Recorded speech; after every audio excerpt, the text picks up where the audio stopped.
Hey everyone, and welcome back to the channel. Today we are going to discuss, why is Kylie Jenner no longer a billionaire? Let's get right into it.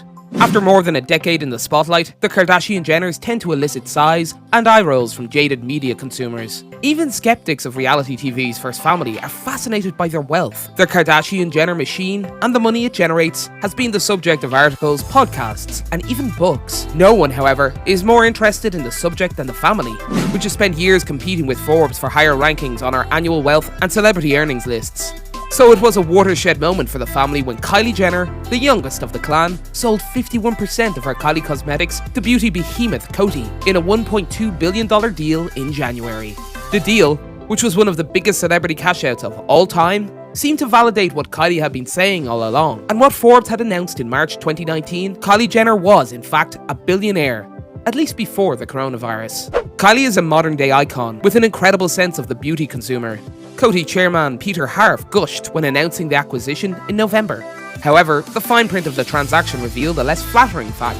Kylie's business is substantially smaller and less profitable than the family has spent years pushing the cosmetics industry and other outlets, including Forbes, to think, according to filings issued by publicly traded Coty during the last 6 months. Of all, from the family that perfected and then monetized the concept of famous for being famous, white falsehoods, omissions, and outright fabrications are to be anticipated.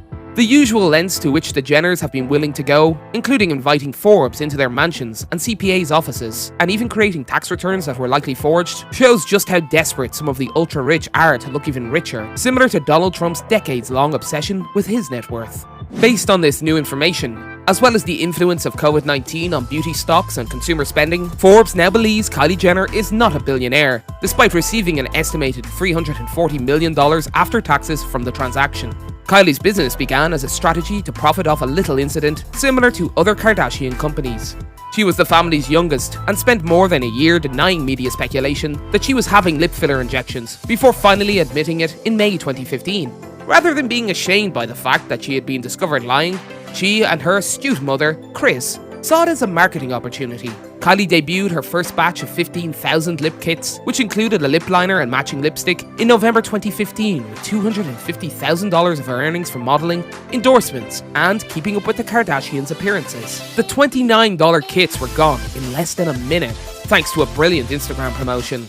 Before I even refreshed the page, everything was sold out, she later told Forbes. Any worries that Kylie wasn't a billionaire vanished in November 2019 when Coty, a company worth $8.6 billion in revenue, announced it would buy 51% of Kylie Cosmetics for $600 million, thereby valuing the company at $1.2 billion.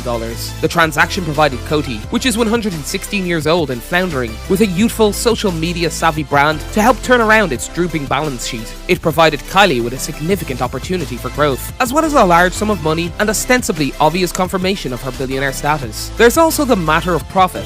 Forbes estimated that her business, which has low overhead, had net margins of 44%. However, according to Coty's papers, Kylie's profits are likely lower than we estimated, as her EBITDA margin, which includes some but not all of her expenses, is only approximately 25%. For years, the Jenners argued that because Kylie owned the company wholly, all of the revenues flowed to her. However, a KMJ 2018 irrevocable trust managed by Kristen M. Jenner is listed as owning a profit interest in Kylie Cosmetics in Coty's purchase agreement. The trust would get a capital or ownership interest in the company after the sale, according to the contract. The Jenners initially told Forbes that Kylie Jenner is the beneficiary of the trust, which holds money she earned before she became 18 years old. However, the trust appears to have been established after Kylie turned 18, and the Jenners have refused to provide any evidence to support their claims. We're erring on the side of caution and assuming that the trust belongs to Kris Jenner, given the lack of clarity and the history of deception. That means Kylie Jenner owns 44.1% of Kylie Cosmetics, rather than 49%, as previously thought. Forbes recalculated Kylie's net worth after taking all of this new information into account, as well as the pandemic, and came to the conclusion that she is not a billionaire. Despite the publicity surrounding the Coty acquisition, which seemed to validate her billionaire status, a more reasonable estimate of her personal fortune puts it at little under $900 million. More than a third of that is the projected $340 million in after-tax earnings she would have received if she had sold a majority of her business. The rest is made up of revised earnings based on her company's smaller size and a more conservative estimate of profitability. as well as the value of her remaining Kylie Cosmetics share, which is not only smaller than the Jenners led us to believe, but is also worth less now than it was when the deal was announced in November, given the economic effects of the coronavirus. Coty's stock has dropped more than 60% since the merger was announced, and even better performing rivals like Ultra Beauty and Estee Lauder are still in the single digits. Add in the fact that Wall Street believes Coty paid too much in the first place, and there's no way to put Kylie's net worth above $1 billion, despite her enormous cash out. Forbes approached the Jenners for their opinion on their numbers. As is customary, when pressed for answers on the numerous inconsistencies, the normally chatty family did something unexpected. They stopped responding to our queries. That's it for today. If you guys enjoyed the video, make sure to hit that like button. Don't forget to subscribe and turn on that notification bell so you never miss out on any future content we'll produce for you guys. We're signing off now, but we'll be sure to catch you all in the next one.